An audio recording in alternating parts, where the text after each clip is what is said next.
Baik, kita mulai aja ya, para mahasiswa yang ada.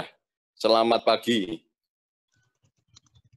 Tadi saya menyapa beberapa orang, Selamat pagi, Pak.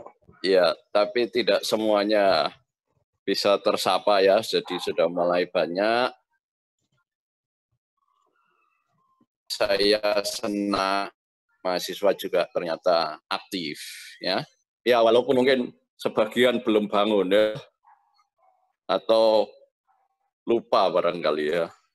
Tapi pada dasarnya oke, sudah semuanya responsif bahwa ini kita itu sedang pandemi ini tidak berarti libur ya, betul ya, Adinata? Iya, Pak. Tapi serasa libur teman, Pak.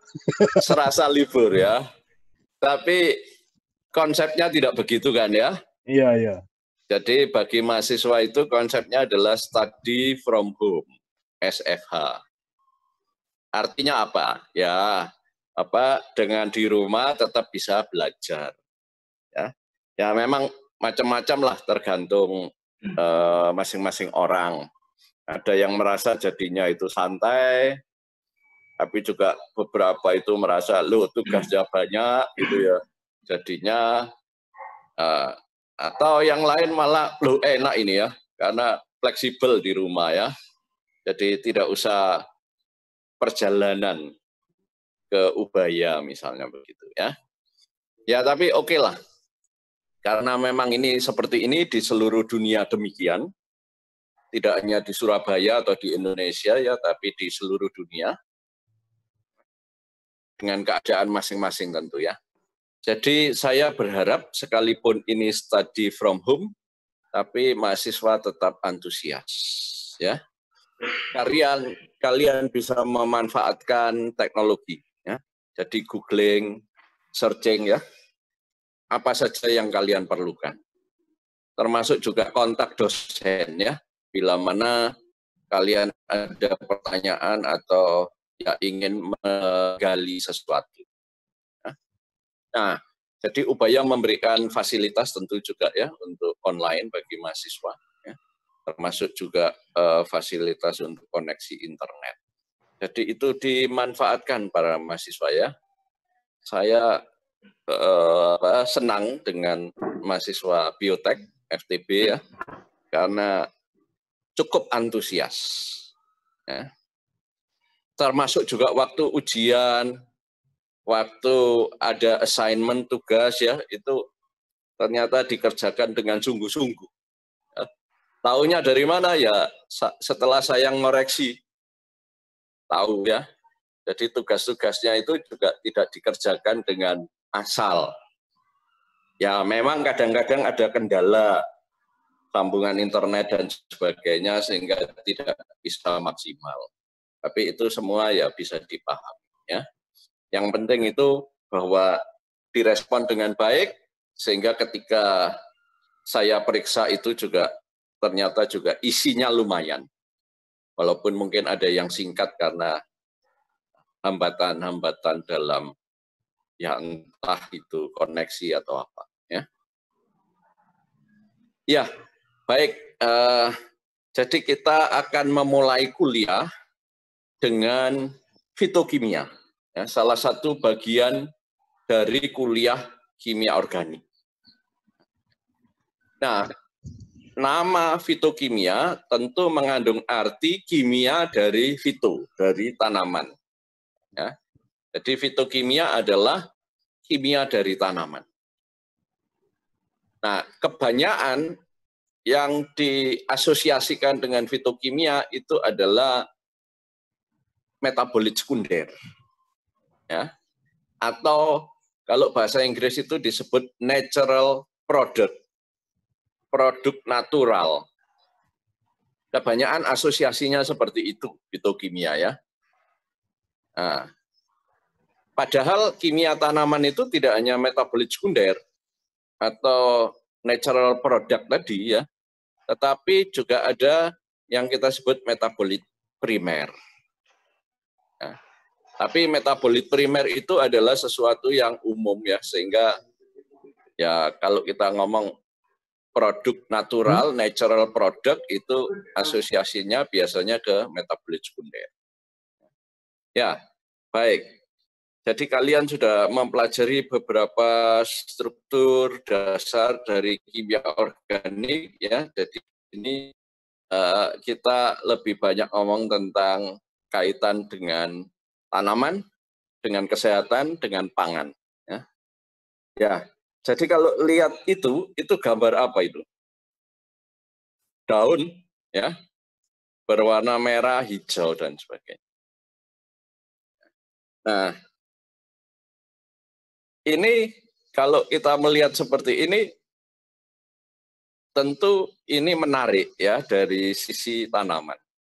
Menariknya apa? Paling tidak warnanya ya, gitu ya. Warnanya ada merah di situ, antara lain. Ada hijau. Warna ini pada tanaman itu mengandung makna, ya, mengandung arti kandungan kimia di dalamnya tentu ya. Nah, jadi kalau hijau misalnya apa, Adinata? Ada itunya Pak, ada klorofilnya. Kalau merah ada karoten, kalau biru ada antosianinnya. Ya, karoten kebanyakan ke jingga ya, tapi oke. Jadi artinya apa? Bahwa itu terkait sama compound, ya, bahan-bahan kimia di dalam tanaman. Klorofil itu sangat berguna ya. Tadi yang disebut karoten ya. Lalu tadi satu lagi apa? Antosianin, Pak. Ya, antosianin ya. Ini adalah golongan zat-zat warna dari tanaman. Nah, bagi kita yang memperhatikan atau concern terhadap kesehatan, tentu hal-hal itu sangat berguna. Nah, jadi produk-produk klorofil juga dijual loh sebagai suplemen yang diasosiasikan dengan kesehatan kita. Ya. Jadi ya kalau saya ya yang banyak bergerak di bidang kesehatan ya, jadi kalau melihat tanaman yang berwarna-warni, buah misalnya begitu ya, atau sayur, daun, nah, maka tentu itu menarik ya, atau bunga juga begitu ya, karena itu asosiasinya sama zat warna dari tanaman, dan zat warna ini adalah sesuatu yang karakteristik karena dia menyerap cahaya. Jadi di situ terkait sama masalah eksitasi elektron dan sebagainya. Ya. Nah, makna di kesehatan tentu itu bisa untuk antioksidan misalnya begitu ya. Ya baik. Ya ini pustakanya kalian tentu bisa searching ya. Sekarang banyak bahkan jurnal-jurnal yang ada. Ya. Introduction. Jadi plant metabolite ya. Kita tahu tanaman punya banyak senyawa organik. Banyak dan bervariasi, diverse ya. Nah, the great majority of which do not appear to participate directly in growth, development, and reproduction.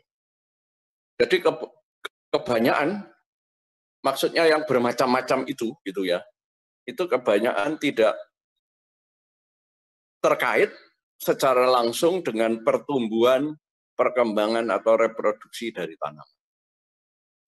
Ya, artinya apa? Ada yang terkait dengan pertumbuhan, perkembangan dan reproduksi tanaman, tetapi banyak yang tidak terkait dengan itu. Nah, yang tidak terkait dengan itu tadi, itu yang kita sebut dengan secondary metabolite, metabolit sekunder, atau yang disebut dengan natural product. Nah, itu variasinya banyak, ya, komponnya. Dan apa digali di dalam penelitian itu ya tergantung pada interest atau tujuan. Ya. Jadi ada yang berkecimpung dengan terpen, ada yang berkecimpung dengan antosianin dan sebagainya. Jadi sesuai dengan interest masing-masing grup research tentunya. Nah, tadi saya menyinggung primary metabolite dan secondary metabolite. Ya. Nah, primary metabolite, metabolit primer, ini diketemukan pada semua tanaman.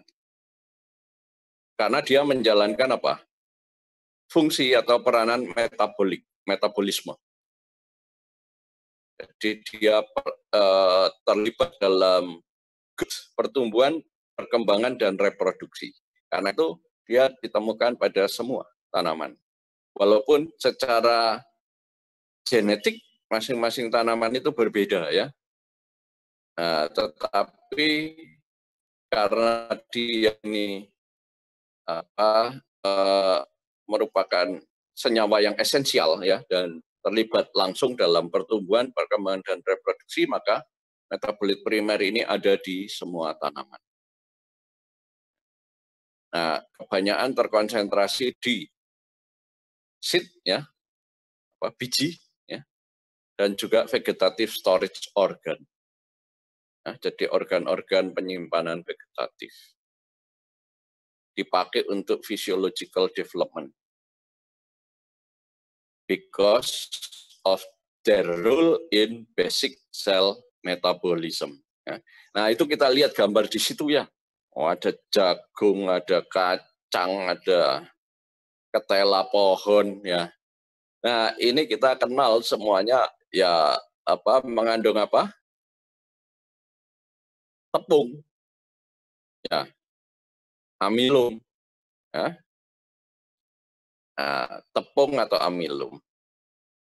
Tepung amilum itu termasuk golongan apa di kimia organik?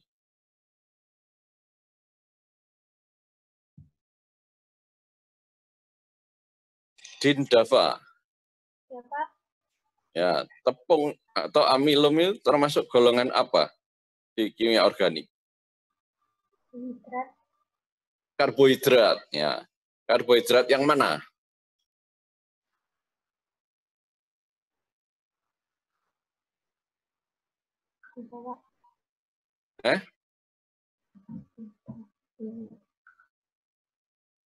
Lupa, Dinda, Pak. Ya, Pak, lupa, Pak. Abigail. Tepung atau amilum itu termasuk karbohidrat yang mana?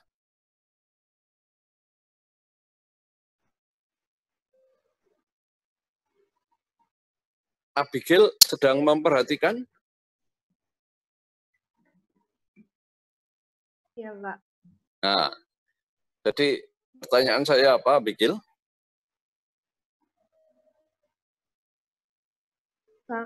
Monosakarida bukan, Pak? Nah, bukan. Monosakarida itu yang sederhana toh, mono. Ya. Jadi karbohidrat ini masuk yang polisakarida ya. Nah, monosakarida itu golongannya apa? Glukosa, fruktosa ya, yang sederhana itu ya. Yang C-nya 5, C-nya 6. Tapi kalau amilum C-nya banyak. Ya, atau tepung atau pati namanya ya. Ya, baik. Nah, jadi monosakarida, disakarida, tepung ya, polisakaridanya segala ya, itu masuk di metabolit primer.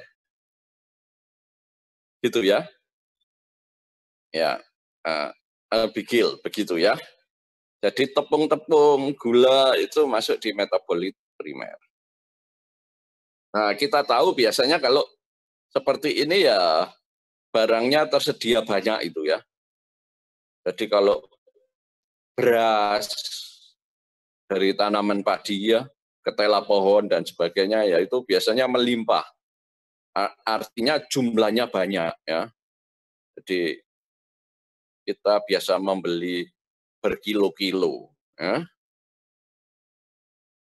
Ya, pada umumnya metabolit primer ini tadi ya tepung tadi itu high volume, low value bulk chemical. Jadi dia volumenya atau masanya banyak, tapi nilainya itu relatif murah harganya ya, low value. Jadi kalau kita beli beras 1 kilo ya paling antara 10 sampai 20 ribu ya. Nah, tapi kalau kita beli metabolit sekunder, apalagi yang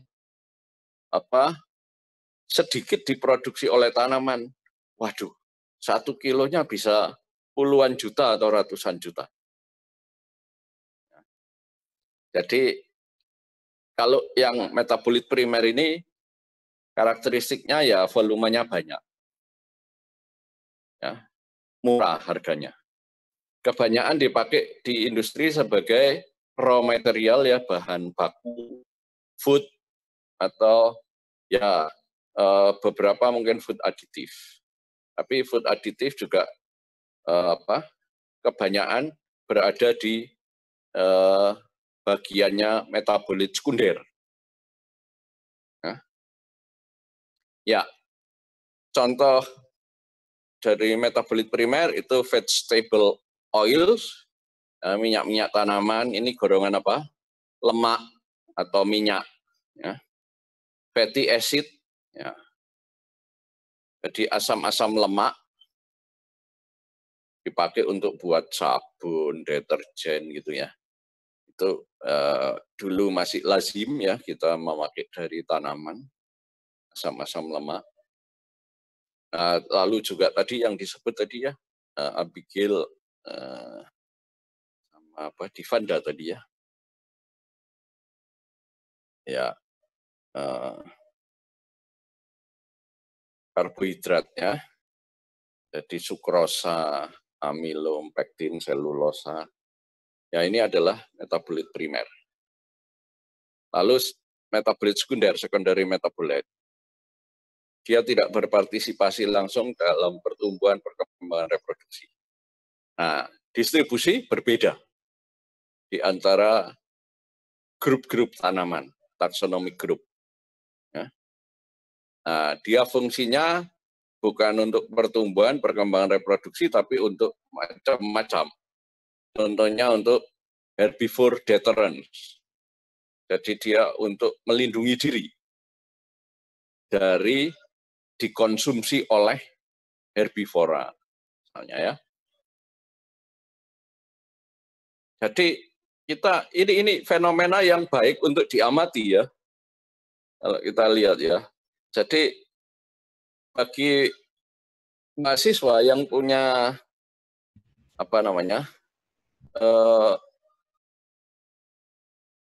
punya interest di situ, kita bisa mengamati fenomena-fenomena itu ya. Kalau ada suatu tanaman misalnya gitu ya, tetapi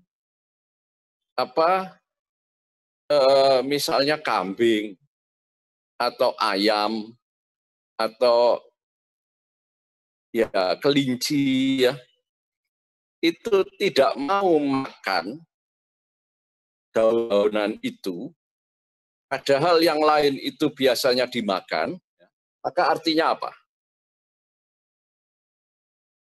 Artinya bahwa di tanaman yang dia tidak mau makan, itu ada sesuatu yang unik. Gitu ya. Nah, pasti ada sesuatu yang menyebabkan dia itu tidak baik kalau makan itu. Entah itu beracun atau apa.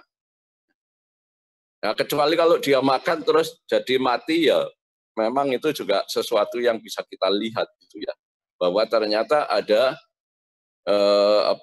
kompon tertentu di tanaman itu yang bersifat toksik terhadap herbivora. Nah, kalau kita tidak punya interested mind, ya kita biarkan itu fenomena itu. Ya memang ini hewan ini tidak mau makan itu gitu ya. Nah, tetapi kalau kita punya interested mind ya, jadi atau prepare mind ya, jadi pikiran yang siap, maka kita juga bisa memikirkan, kenapa ya itu kok tidak mau makan herbivore itu. Berarti ada sesuatu yang khas di daun tadi, di tanaman tadi. Ada mungkin senyawa toksik di situ. Nah, senyawa toksik itu, para mahasiswa, itu tidak berarti harus dijauhi ya. Jadi senyawa toksik itu seringkali itu menarik. Karena dia bisa dipakai untuk apa misalnya? Untuk apa? Pengobatan. Ya. Jadi senyawa yang toksik terhadap serangga dipakai untuk pengobatan insektisida. Nah, itu karena apa? Karena serangga tidak mau makan itu. Sehingga apa? Pada saat kita menemukan yang seperti itu, kita bisa berpikir bahwa oh ini tanaman ini berkhasiat untuk membunuh serangga misalnya begitu. Ya. Nah, itu seperti itu ya. Jadi kalau burung tidak mau makan, itu berarti ada sesuatu di tanaman. Ini namanya prepare mind ya. Jadi beberapa orang walaupun tidak dari background science itu ternyata juga mengamati seperti itu ya. Jadi saya punya teman itu yang unik, dia itu pokoknya ya mikir-mikir gitu. Ya. Jadi termasuk juga misalnya terkait sama virus ya. Sekarang kita lagi hot issue tentang virus. Nah, jadi dia mengamati beberapa fenomena. Misalnya apa? Madu ya. Jadi ada tawon. Nah, tawon itu kan menghasilkan madu ya. Nah, tetapi ini ternyata itu di situ ya. Sebetulnya kan keadaan itu bisa merupakan keadaan yang di mana virus atau bakteri juga tumbuh di situ. Tetapi dia mengamati bahwa loh, ini ada sesuatu ya yang ternyata diproduksi oleh model-model serangga kayak gini misalnya ya. Yang membuat apa? Virus tidak bisa masuk di situ. Nah, sehingga timbullah ide-ide untuk penelitian yang terkait sama metabolit sekunder apa yang ada di situ. Ya. Nah, kalian mungkin kalau mengikuti informasi itu ada senyawa yang disebut dengan propolis. Nah, propolis ini juga menarik untuk penelitian. Ya, terkait sama apa? COVID-19 misalnya ya. Nah, itu karena memang melihat fenomena-fenomena alam ini. Gitu ya. Nah, ini metabolit sekunder. Ya, yang lain dia terlibat di interaksi. Ya, di antara tanaman dengan lingkungan abiotik, lingkungan biotik yang mempengaruhinya. Ya. Jadi ya itu jadi beberapa tanaman atau tidak hanya tanaman ya, jamur atau bakteri itu memproduksi sesuatu yang menghambat atau membunuh ya, pertumbuhan dari jamur atau bakteri yang lain. Ya, sehingga di sini muncullah penelitian itu misalnya tentang penisilin waktu itu ya. Jadi penisilin itu juga unik penemuannya begitu.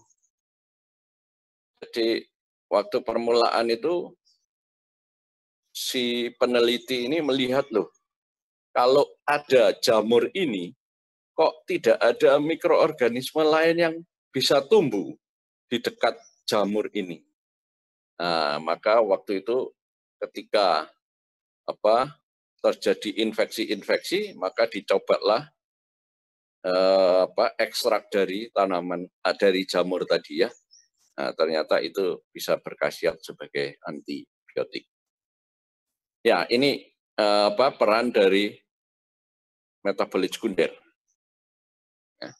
Jadi dia terdistribusi secara terbatas di tanaman, atau di jamur, atau di bakteri. Ya. Jadi biasanya terbatas pada beberapa grup. Ya. Bisa spesies tertentu, bisa genus tertentu, atau bisa famili tertentu. Nah, jadi dia tidak ada fungsi di metabolisme primer, tapi bisa fungsi di ekologi. Ya. Nah, misalnya pollinator attractant, dia menarik ini apa serangga untuk penyerbukan, ya, lalu adaptasi terhadap stres lingkungan, ya.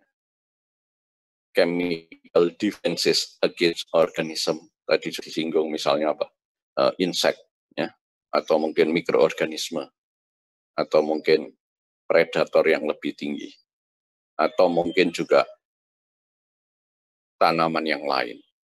Jadi ada tanaman tertentu itu yang kalau kita lihat, kalau ada tanaman itu, tanaman yang lain itu jadinya tersisih atau tersingkirkan. Maka artinya apa? Tanaman tersebut memproduksi suatu kompon yang menghambat, ya, atau mencegah pertumbuhan organisme, dalam hal ini tanaman yang lain. Ya, metabolit sekunder frequently accumulated by plants in smaller quantity. Jumlahnya sedikit daripada metabolit primer. Ya, dia cenderung disintesis pada tipe sel tertentu, atau kadang pada distinct developmental stages, pada tahap perkembangan tertentu. Ya. Nah, kalau dia disintesis pada tahap perkembangan tertentu, maka kita harus melihat, menyelidiki ini, ya, karena ekstraksi dan purifikasinya itu bisa lain. Kalau kita ambil waktu dia muda dengan waktu dia tua, beda kandungan metabolit sekundernya itu. Atau kadang di negara 4 musim, ya, kadang-kadang dia hanya diproduksi di musim salju, musim dingin, bisa jadi. Senyawa tertentu diproduksi musim salju. Nah, artinya apa? Berarti dia diproduksi pada tahap perkembangan tertentu. Ya. Nah, ini menarik. Jadi kalau punya ready mind, pikiran yang siap, itu menarik. Fenomena-fenomena seperti ini. Ya. Karena itu bisa valuable, ya, sangat bernilai. Nah, jadi karena jumlahnya itu sedikit, ya, dan seringkali dipakai sebagai senyawa aktif secara biologi, baik itu untuk pharmaceutical, ya, untuk obat, atau untuk flavors, ya, fragrance, atau pestisida, ya, maka ini metabolit sekunder ini higher value, harganya mahal, lower volume, ya, jadi jumlahnya sedikit daripada metabolit primer. Nah, tadi saya menyinggung tentang kaitan antara tanaman satu dengan yang lain, atau organisme satu dengan organisme lain. Jadi itu ada istilah alelopati, fenomena biologi di mana suatu organisme memproduksi satu atau lebih biokimia yang mempengaruhi growth, survival, and reproduction of other organism. Ya, jadi tanaman ini akan menjadi dominan di areanya, ya, karena dia memproduksi satu atau lebih biochemicals yang mempengaruhi yang lain. Ya. Nah, biochemical chemical ini dikenal sebagai allelochemicals. Fenomenanya disebut allelopati. Nah, allelochemical ini bisa beneficial, ya, menguntungkan. Oh ya, sorry. Tidak hanya dia merugikan ya, tapi bisa beneficial. Itu positif allelopati. Atau bisa detrimental. Jadi bisa merugikan, negatif allelopati. Jadi dia punya efek yang bisa positif, bisa negatif. Positif berarti mendorong pertumbuhan organisme yang lain. Kalau negatif berarti dia menghambat pertumbuhan yang lain. Ya, jadi nanti tergantung dari tujuannya aja. Kita mau menelusur atau meneliti yang mana. Itu ya. Jadi allelopati ini karakteristiknya khas pada tanaman tertentu, alga tertentu, bakteri tertentu, atau koral atau fungi tertentu.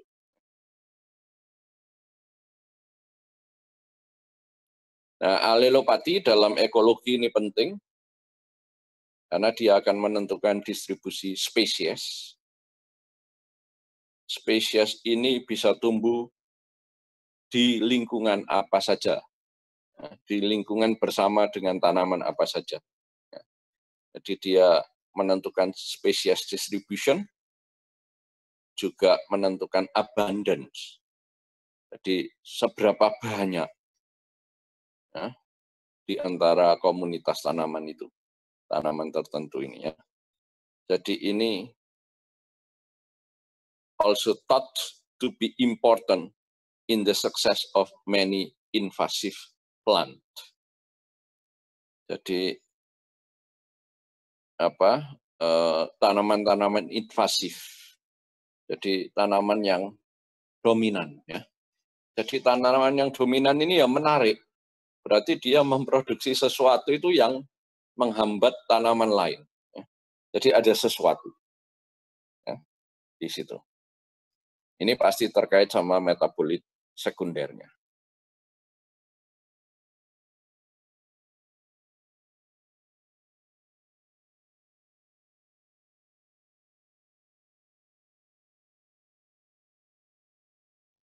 Nah, allelochemical ini diharapkan juga bisa menjadi model untuk sintesis atau semi-sintesis baru dari herbisida dan antimikrobial.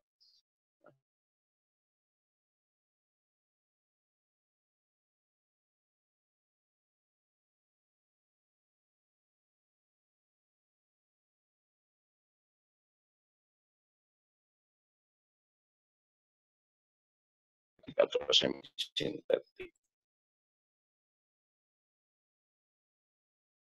Ya, jadi studi tentang ini ya berarti menyangkut apa saja ya, menyangkut ekstraksi dari tanaman yang tadi menarik perhatian tadi ya. Ekstraksi, purifikasi ya. Dan saat ini instrumennya, peralatannya sudah jauh berkembang ya, sudah sangat berkembang. Sehingga kita bisa melakukan structure elucidation di situ ya. Elusidasi struktur. Jadi kita lihat strukturnya bagaimana. Lalu juga nanti dikaitkan juga dengan metodologi untuk sintesis kompon tadi ya. Maka ini menarik ya. Jadi sintesis senyawa organik, lalu kemudian ekstraksi dan purifikasinya. Jadi ini merupakan kimia organik masa kini. Kalau di bioteknologi kebanyakan tidak sintesis ya. Yang sintesis itu biasanya kalau di teknik kimia. Nah, kalau di biologi kebanyakan ya ekstraksi, purifikasi begitu. Sesuai dengan ini karakteristik dari ilmu bioteknologi.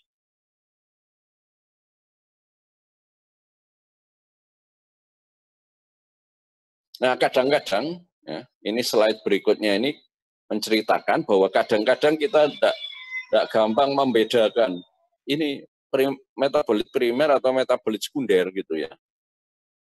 Nah, berdasarkan apa? Molekulnya atau berdasarkan chemical structure-nya atau apa asal-usul biosintetiknya.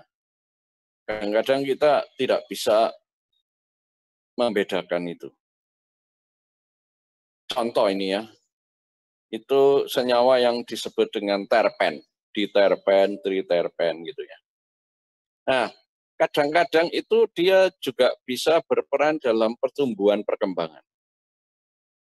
Nah, maka ini di sini ini sebagai contoh itu ya, diterpen itu ada yang kita sebut caurenoic acid dan abietic acid. Jadi ada yang berwarna jingga di situ ya, di slide-nya.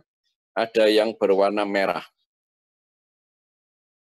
Nah, itu dibentuk oleh tahapan-tahapan yang serupa terkait dengan reaksi enzimatik. The former itu yang jingga, itu essential intermediate in the synthesis of gibberellin, yaitu growth hormone for all plants. The latter, yang merah, abietic acid-nya, itu resin komponen largely restricted to member of Fabaceae and Pinaceae. Ya. Jadi famili Fabaceae, Pinaceae. Nah, yang jingga itu karena fungsinya itu terkait sama apa? Pertumbuhan perkembangan, ya biasanya kita kategorikan sebagai metabolit primer. Yang merah karena terkait sama keunikan ya, terbatas pada famili Fabaceae, Pinaceae untuk kepentingan atau tujuan tertentu dari tanaman tersebut, maka yang merah ini bisa dikategorikan sebagai metabolit sekunder. Ya. Nah, jadi padahal dia sama di golongan diterpen, terpenoid yang masuk di terpen. Ya.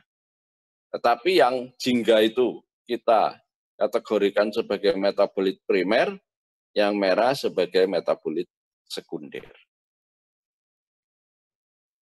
Artinya apa? Ya, kadang-kadang kita tidak bisa dari golongan senyawanya, tapi adalah berdasarkan fungsinya. Ya. Jadi kalau fungsinya untuk pertumbuhan perkembangan, reproduksi, yaitu metabolit primer. Kalau fungsinya untuk yang lain, untuk herbisida, insektisida, atau untuk alelochemical tadi ya, nah, maka ini kita sebut sebagai metabolit sekunder. Ya, jadi kalau ada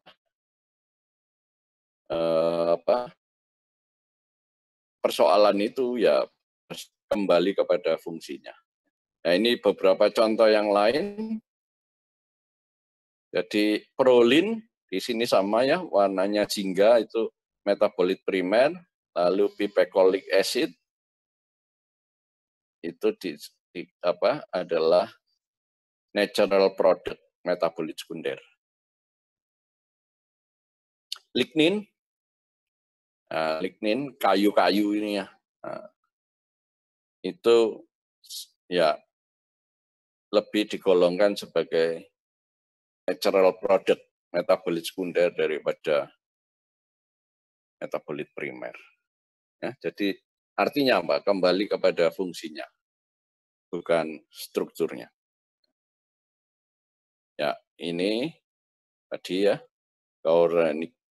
caurenoic acid, prolin, primary metabolite, abietic acid, pipecolic acid adalah secondary metabolite.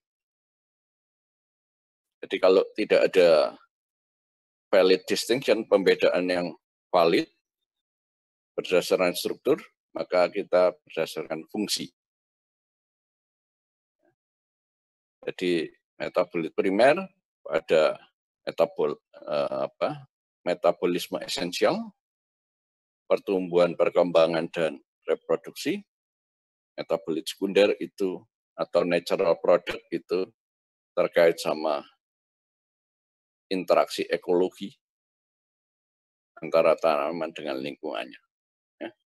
Ya, dengan tanaman lain, dengan serangga, dengan herbivora dan lain-lain. Ya, silakan kalau ada pertanyaan terkait sama ini dulu, sebelum kita masuk ke beberapa jenis secondary metabolite.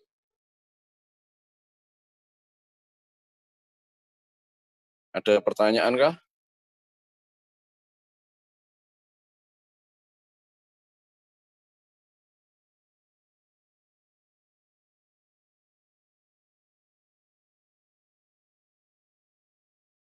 Gabriela Veriska.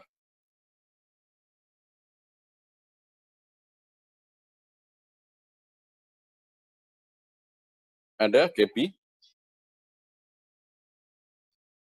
Ada, Pak. Ya. Gabriela tidak ada pertanyaan? Belum, Pak. Belum. Ya. Sudah belajar apa tadi, Gaby? Metabolit sekunder.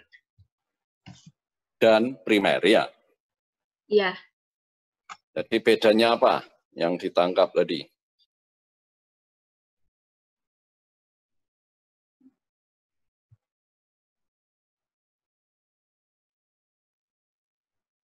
Hai, Gaby.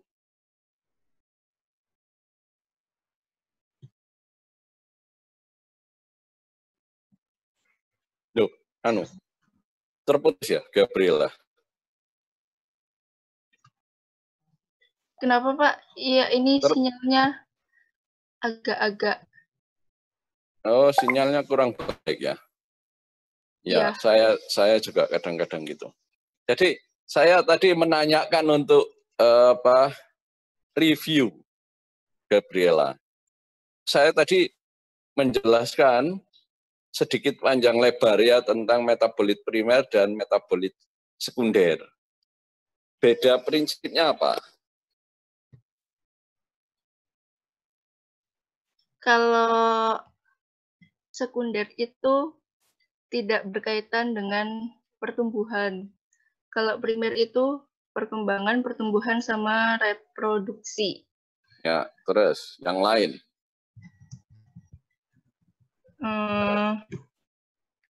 Karakteristik yang lain. Metabolit primer apa? Metabolit sekunder apa?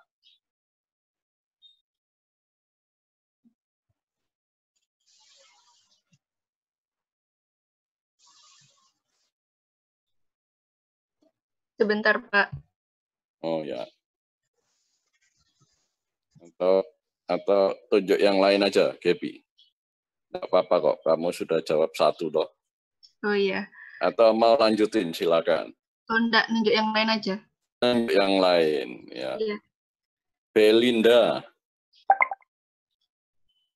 Iya, Pak. Ya, jadi Belinda, lanjutin. Gaby tadi ngomong, oh ini untuk yang primer itu untuk pertumbuhan perkembangan reproduksi, yang sekunder tidak, tapi untuk keperluan interaksi dengan lingkungan, misalnya interaksi dengan herbivora, dengan insek, dengan apa lagi? Organisme lain lah.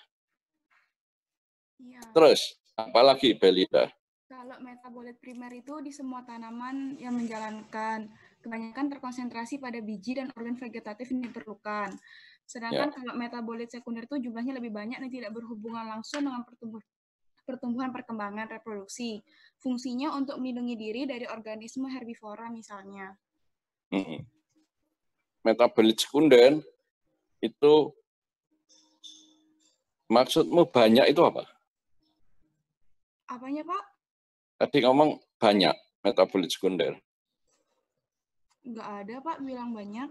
Oh, enggak ada banyak. Iya. Ya. Ini kebanyakan. Itu Jadi, metabolit primer tadi, Pak. Ya, metabolit primer itu quantity biasa banyak ya. Ya. Metabolit sekunder quantity bisa sedikit. Jadi kalau kita membeli beberapa alkaloid misalnya Belinda ya, yang diasosiasikan sama kanker, misalnya itu pada Catharanthus ya, kalau apa namanya, tanaman Catharanthus, wah itu sedikit saja harganya bisa jutaan. Ya. Nah, jadi jumlahnya sedikit, harganya mahal, ada pada spesies-spesies tertentu saja biasanya ya, atau genus tertentu. Ya, baik, kira-kira begitu ya gambarannya.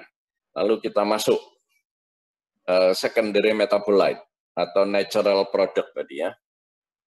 Nah, karena kompon ini valuable, ya, bernilai, maka dia merupakan target untuk produksi dengan kultur sel atau kultur jaringan.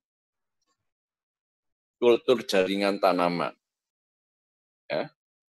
Nah, jadi nanti kalau mahasiswa ada yang berminat dengan metabolit sekunder tertentu, itu bisa menggunakan teknik kultur jaringan tanaman untuk perbanyakannya. Ya, jadi kultur jaringan tanaman salah satu bagiannya adalah untuk produksi metabolit sekunder. Ya. Selain itu juga bisa untuk tanaman hias tentu ya. Nah, tapi sebagian juga untuk produksi metabolit sekunder. Contohnya di laboratorium lantai 3 itu ada Hanbang Bio ya, laboratorium kultur jaringan tanaman bekerja sama dengan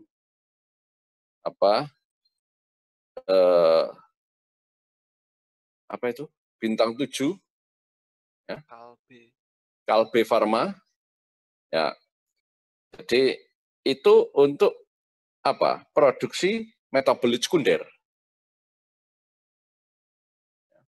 Tetapi juga ada nanti kalau kalian mengambil kultur jaringan tanaman, juga kerja praktek antara lainnya juga bisa di Handoyo Budi Orchid misalnya.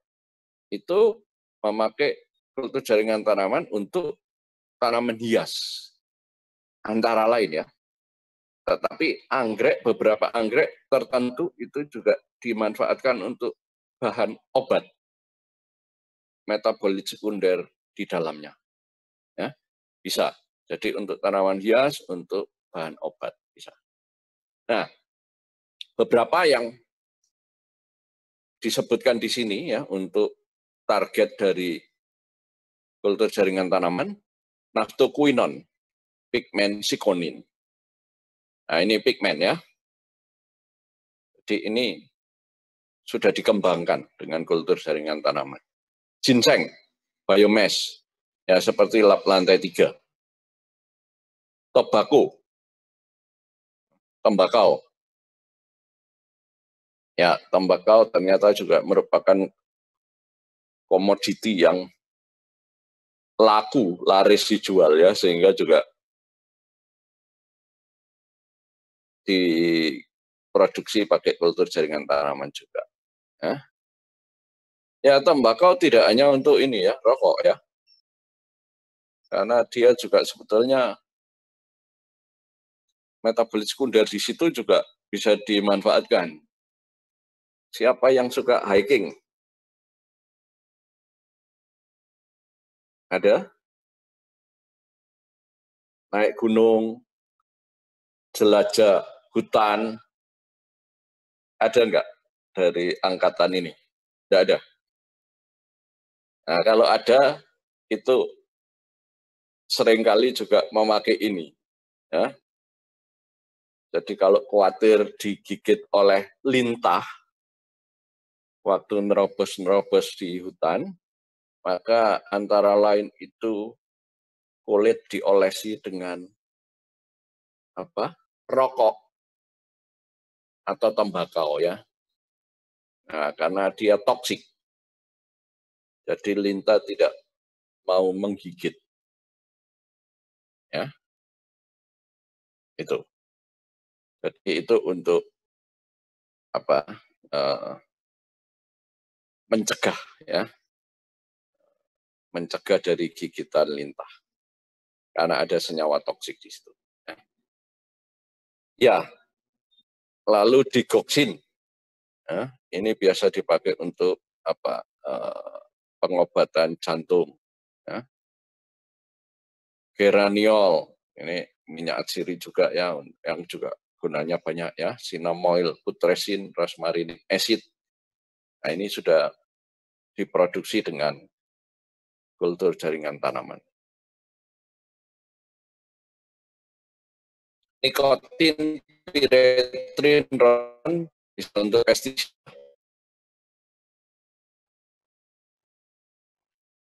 Beberapa steroid alkaloid untuk obat. Ya, antara lain di situ sapogenin, digitalis glycoside, ya. Lalu katarantus atau vinca alkaloid.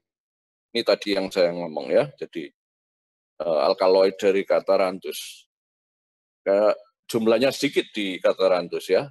Jadi kalau kita mengekstraksi itu, waduh, sedikit sekali dapatnya. Ya. Tapi dia karena dikaitkan, diasosiasikan sama pengobatan kanker, ya, maka dia juga dilakukan itu ekstraksi dan harganya juga mahal. Belladonna alkaloid, atropin, iosiamin, skopolamin ya. Lalu ada kokain di sana, buat bios, kolkisin, ya, mutagen ini ya, salah satu mutagen ya. Opium alkaloid, ada kodein, morfin, papaverin. Ya, ini juga untuk bios ya.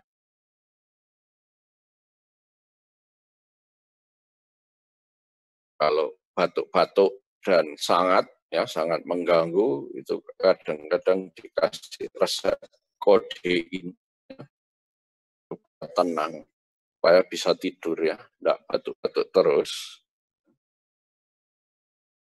Opium alkaloid itu ya. Ada visostigmin, pilokarpin, quinin, quinidin, reserpin, tubokurarin.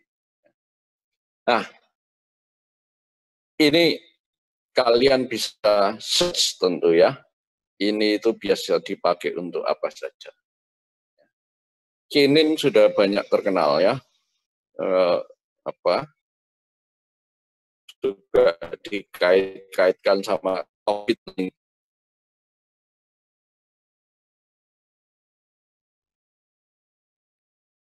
Ya, yang lain, metabolit sekunder tanaman yang lain dipakai untuk alat studi proses biokimia. Jadi pharmacological tools, ya, alat farmakologi untuk mempelajari proses biokimia, proses-proses biokimia. Jadi contohnya di sana di terpen ester, di antaranya adalah forbol derivatif ya, turunan forbol dari spesies Euphorbia, spesies dari genus Euphorbia ya. Ini poten iritan dan karsinogens, dipakai untuk studi karsinogenesis ya. Jadi studi untuk perkembangan kanker.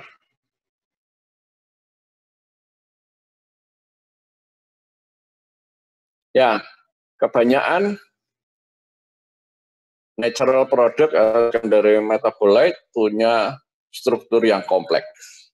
Ya, kalau metabolit primer itu biasanya lebih sederhana strukturnya ya, tapi kalau secondary metabolite strukturnya seringkali kompleks. Bisa ada pusat chiral, jadi pusat chiral ini juga bisa menentukan aktivitas biologi. Masih ingat chiral? Senyawa kiral yang mungkin diterangkan di awal-awal ya, waktu mempelajari struktur senyawa karbon tertentu.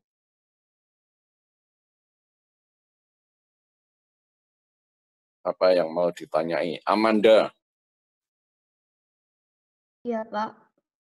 Apa itu senyawa kiral? Senyawa yang tangannya mengikat gugus-gugus yang berbeda-beda. Nah, ya. Jadi C-nya itu mengikat yang berbeda-beda ya. Iya. Sehingga dia punya karakteristik apa? Amanda. Nggak tahu, Pak. Enggak tahu, lupa. Ya wes, tapi paling enggak ini punya apa tangannya ya, pakai istilah tangan enggak apa-apa wes gitu ya. Istilah memudahkan ya. Jadi tangannya punya ini yang berbeda-beda. Nah, jadi itu nanti bisa terkait sama aktivitas biologi. Kita tahu bahwa aktivitas biologi itu ya, suatu senyawa masuk ke tubuh kita itu supaya dia bisa menghasilkan biological activity, maka senyawa tadi harus terikat pada reseptor di tubuh kita ya. Jadi harus ada yang menangkap. Harus ada ikatan yang terjadi antara senyawa itu dengan bagian sel tubuh kita. Dalam hal ini reseptor. Nah, reseptor itu biasanya suatu makromolekul. Nah, dan karena tubuh kita itu sangat unik ya, sangat karakteristik. Biasanya reseptor itu juga menangkap secara spesifik senyawa-senyawa itu. Artinya dia punya struktur 3 dimensi. Jadi nanti kalau orientasinya berbeda itu juga dia bisa jadi tidak akan terikat dengan baik oleh reseptor. Nah, jadi ini karena itu kalau ada senyawa yang bersifat chiral ini, ya kalau ada pergantian sedikit saja di situ, dia bisa tidak aktif senyawanya. Ya. Nah, jadi itu nanti bisa terkait sama orientasi masing-masing substituen, ya. Juga bisa terkait sama polarisasi dari cahaya. Kalian sudah mempelajari dextro levo, ya, misalnya kayak gitu ya. Nah, itu kalau dia berbeda maka bisa jadi aktivitasnya itu lain. Ya. Nah, kalau kita menggunakan sintesis kimia, nah sintesis kimia itu seringkali tidak menghasilkan suatu struktur yang spesifik. Karena sintesis kimia itu biasanya dijalankan dengan reagen-reagen gitu ya. Nah, dengan katalis-katalis yang katalisnya biasanya ya logam, ion logam seperti itu ya. Nah, ini beda dengan reaksi yang terjadi di tubuh organisme. Karena kalau reaksi terjadi di tubuh organisme, itu seringkali reaksinya itu dijalankan dengan enzim. Nah, dan enzim ini punya struktur tertentu, struktur 3 dimensi tertentu. Ya. Jadi, key and lock. Sehingga dengan enzim ini, maka dia bisa mengarahkan ke suatu orientasi molekul tertentu, orientasi compound tertentu. Jadi ini bisa berbeda dengan sintesis kimia. Nah, sehingga apa? Ya beberapa senyawa metabolit sekunder itu ternyata sulit diproduksi secara sintesis. Ya. Karena misalnya kita kepingin yang dextro, karena yang aktif secara biologi ya, yang berikatan sama reseptor kita itu yang dextro, tetapi waktu sintesis keluarnya selalu levo, misalnya seperti itu ya. Nah ini yang membuat juga beberapa metabolit sekunder itu masih sulit diproduksi secara sintesis. Secara ekonomis masih sulit diproduksi secara sintesis. Walaupun sintesis itu biasanya bisa jumlahnya banyak ya, sekali produksi itu bisa jumlahnya banyak dibandingkan dengan dibiarkan biosintesis di tanaman. Ya, baik. Contoh yang punya struktur yang kompleks, masih sulit diproduksi secara ekonomi adalah plant insecticide azadirachtin. Ya, jadi azadirachtin atau mimba. Ini gambar tanamannya mimba. Azadirachta indica. Nah, dalam kaitan sama insektisida, dia biasa dipakai untuk insektisida alami. Mimba ini. Terkait sama, nah ini ya, terkait sama penggunaan insektisida, tentu kalau kita berbicara tentang pertanian organik, maka di pertanian organik itu tidak diperkenankan memakai insektisida sintesis. Jadi beberapa perusahaan di Indonesia ini adalah melabel dirinya punya karakteristik sebagai organik ya. Jadi pabrik herbal organik misalnya begitu. Maka dia harus konsekuen.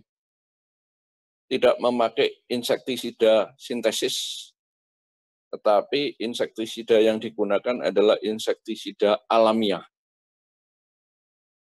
dari tanaman misalnya ya. Nah, misalnya dipakai mimba itu ya. Nah, jadi kalau produknya ekspor itu biasanya juga sangat disorot itu ya. Jadi kalau produknya itu diekspor nanti ditelusur, ditanyain. Jadi ini pupuk apa yang kamu pakai, insektisida apa, sehingga semuanya itu dikonfirmasi. Jadi begitu kita ngomong ini ramah lingkungan, ini organik, ya produk organik, maka semuanya itu harus merupakan komponen-komponen dari tanaman atau organisme hidup yang lain, ya, bukan merupakan hasil sintesis. Ya, ini contohnya mimba, ya.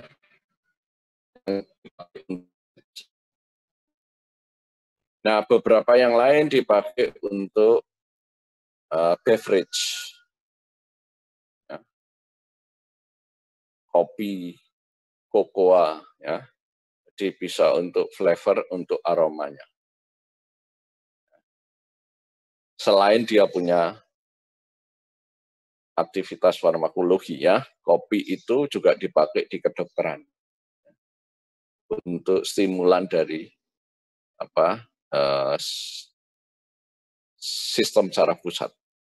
Ya. Kokoa teobrominnya juga dipakai ya untuk bronchodilator. Jadi untuk sesak napas seperti itu ya. Itu juga memakai sebetulnya kompon dari coklat, dari kokoa.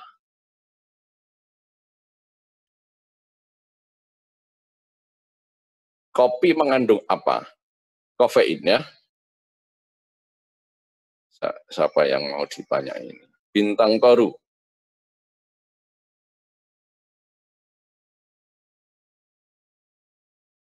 Bintang Toru sedang memperhatikan. Hai. Oh, belum merespon. Bintang Toru belum merespon. Coba jangan di-mute. Nah, ini sudah. Hai, Bintang Toru. Ya, Bintang Toru ngechat. Tapi suaramu kok nggak keluar?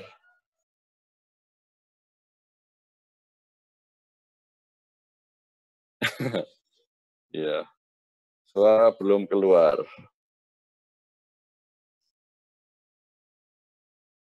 Ya, enggak apa-apa. Sudah, ganti aja. Alvina. Gracia.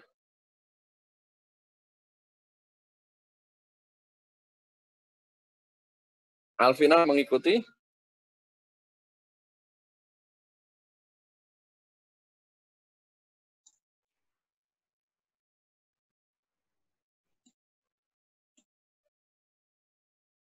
Alvina.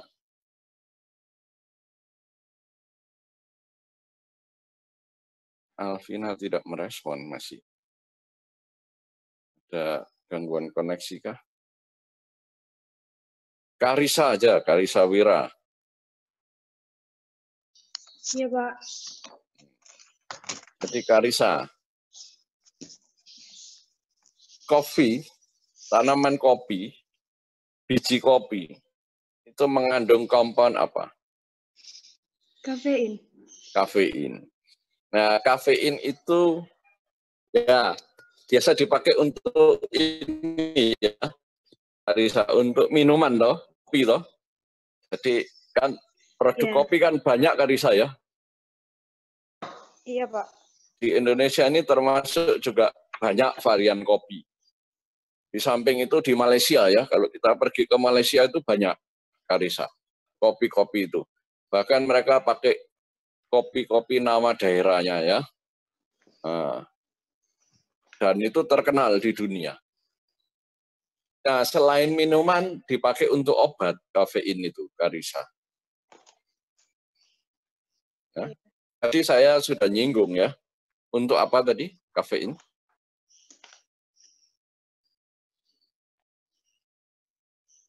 Apa, Pak? Farmasi. Ya, untuk obat. Untuk obat apa kafein itu? Obat untuk stimulan sistem saraf pusat, iya toh? Oke. Iya toh? Iya. Jadi membuat kita terjaga gitu kan? Iya. Nah, itu dipakai di dalam pengobatan. Selain itu untuk apa kafein ini? Nah, kita bisa menyebutkan itu berdasarkan efek dari kafein, Karisa ya. Kalau kamu minum kopi, biasanya efeknya apa saja, Karisa? Susah tidur. Susah tidur, ya, karena ada rangsangan pada sistem saraf pusat tadi ya. Berarti dia dipakai untuk central nervous system stimulan. Jadi dokter itu kalau pasiennya itu ingin supaya terjaga gitu ya, dirangsang susunan saraf pusatnya bisa disuntik dengan kafein. Atau minum boleh kafein gitu ya. Selain itu apa?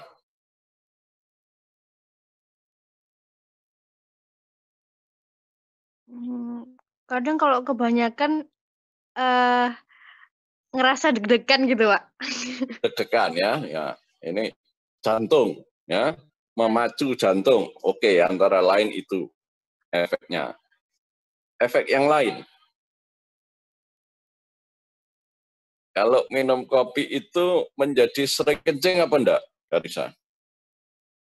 Iya. Ya, nah, jadi dia dipakai untuk diuresis namanya. Jadi untuk apa? Melancarkan atau merangsang kencing, diuresis ya. Dalam hal tertentu dokter itu memberikan obat untuk itu. Ya. Diuresis itu juga penting dalam kedokteran ya. Nah, jadi diuresis lalu misalnya urus-urus ya, untuk urus-urus. Kalau kita ngalami sembelit, sembelit tahu ya, sembelit atau konstipasi, sulit BAB ya. Nah, kalau seperti itu dokter memberikan obat untuk urus-urus. Jadi BAB itu penting. Begitu juga urinate ya, jadi kencing itu juga penting. Nah, dalam hal tertentu dokter memberikan obat diuresis. Antara lain kafein itu yang dipakai. Nah, jadi ya bisa untuk produk makanan minuman, juga bisa punya aktivitas farmakologi. Antara lain kopi tadi ya. Ini biji kopi. Ya, jadi yang belum tahu ya tanamannya kayak begini ya. Biji kopi. Nah, lalu ada juga di sana apa? Vanillin, ephedrine yang diproduksi secara semisintesis atau total sintesis.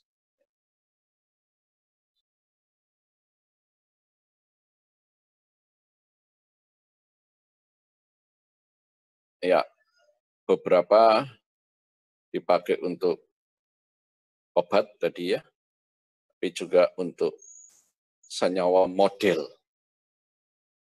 Nah ya, jadi selain obat dipakai untuk senyawa model, untuk sintesis atau semi sintesis.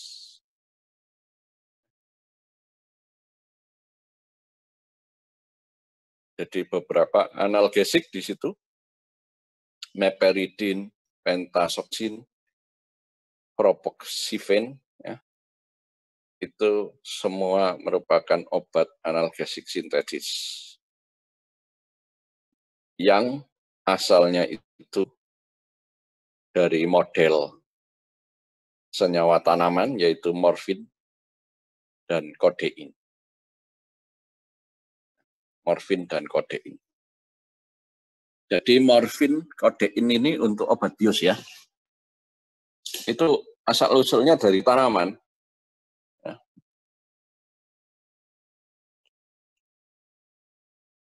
Lalu aspirin. Aspirin tidak asing ya, kalian ya pasti tahu ya. Aspirin. Jadi ini modelnya, kompon modelnya dari salicylic acid yang berasal dari Willus ya, atau Salix ya, dari genus Salix.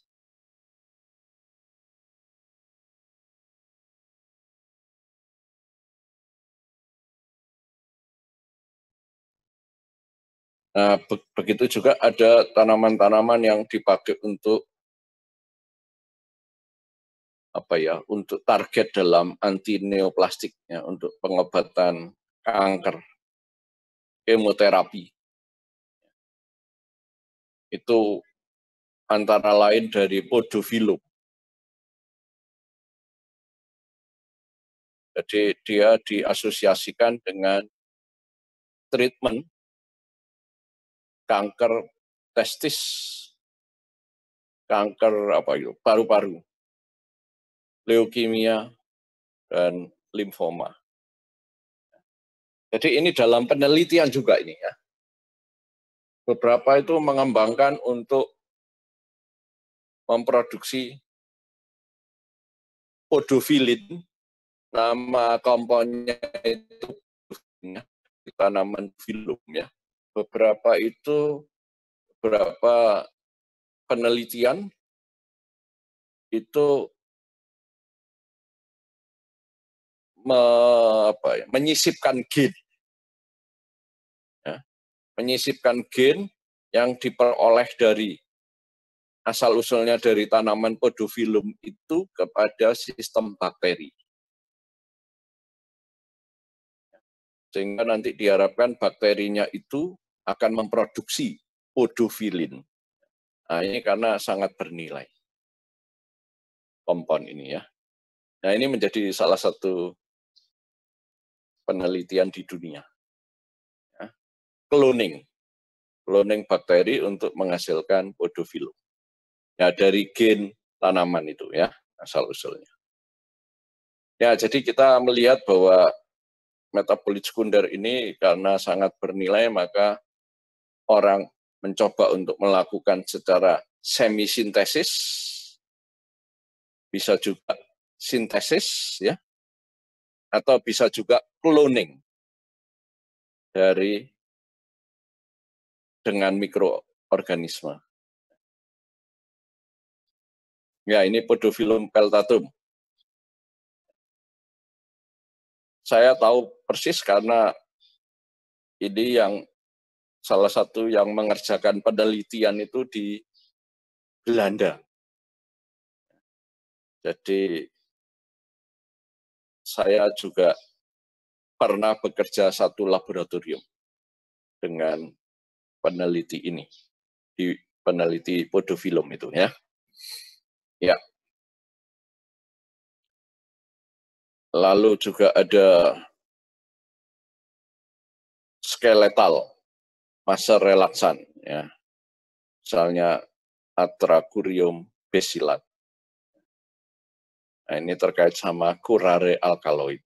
Alkaloid curare ya. Jadi ini untuk relaksasi otot. Obat yang dipakai untuk relaksasi otot. Ya. Jadi untuk kejang-kejang misalnya begitu ya. Lalu ada pestisida di senyawa metabolit sekunder tertentu punya sifat insektisida. Ya.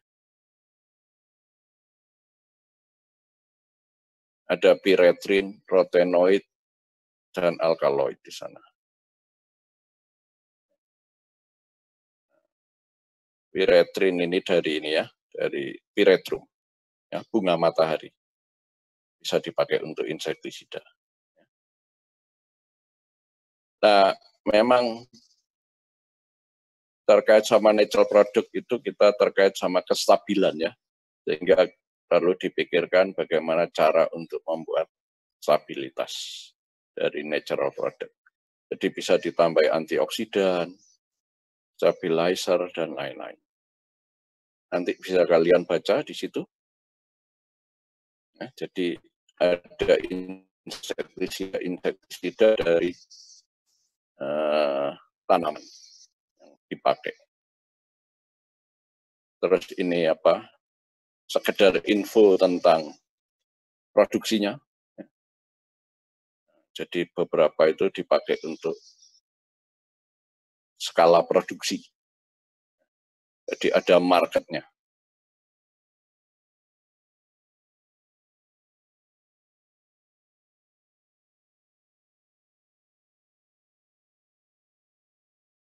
Nah, ini tembakau yang tadi dipakai untuk apa? Anti lintah darat ya misalnya gitu. Untuk yang hiking. Ya, baik. Saya kira kita sampai di sini dulu. Ya. Nanti kalau ada yang perlu digali lagi, saya akan beri assignment gitu ya untuk gali-gali saja browsing gitu ya di ULS. Oke. Terima kasih. Ada pertanyaan? Pak, ini nanti materi PPT-nya nanti dimasukkan ke ULS tidak, Pak? Ya, nanti masukkan ke nanti ULS ya. Nanti dimasukkan ke materi di ULS. Ya. Oke, Pak. Makasih, Pak. Ya. Oke. Ya. Jadi kita akhiri sampai di sini ya, para mahasiswa. Selamat pagi, selamat beraktivitas yang lain. Ya, makasih. Ya. Makasih, Pak. Makasih, Pak.